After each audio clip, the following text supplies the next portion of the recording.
Here's another story Jesus told. The kingdom of heaven is like a farmer who planted good seed in his field. But that night, as the workers slept, his enemy came and planted weeds among the wheat, then slipped away. When the crop began to grow and produce grain, the weeds also grew. The farmer's workers went to him and said, "Sir, the field where you planted that good seed is full of weeds. Where did they come from?" "An enemy has done this," the farmer exclaimed. "Should we pull out the weeds?" they asked. "No," he replied. "You'll uproot the wheat if you do. Let both grow together until the harvest. Then I will tell the harvesters to sort out the weeds, tie them into bundles and burn them, and to put the wheat in the barn." Here's another illustration Jesus used. The kingdom of heaven is like a mustard seed planted in a field. It is the smallest of all seeds, but it becomes the largest of garden plants. It grows into a tree, and birds come and make nests in its branches.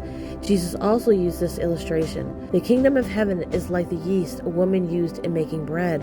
Even though she put only a little yeast in 3 measures of flour, it permeated every part of the dough. Jesus always used stories and illustrations like these when speaking to the crowds. In fact, he never spoke to them without using such parables. This fulfilled what God had spoken through the prophet. "I will speak to you in parables. I will explain things hidden since the creation of the world." Then, leaving the crowds outside, Jesus went into the house. His disciples said, "Please explain to us the story of the weeds in the field." Jesus replied, "The Son of Man is the farmer who plants the good seed. The field is the world, and the good seed represents the people of the kingdom. The weeds are the people who belong to the evil one. The enemy who planted the weeds among the wheat is the devil, and the harvest is the end of the world, and the harvesters are the angels.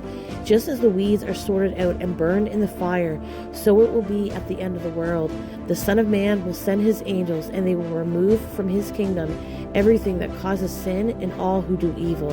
And the angels will throw them into the fiery furnace, where there will be weeping and gnashing of teeth. Then the righteous will shine like the sun in their Father's kingdom.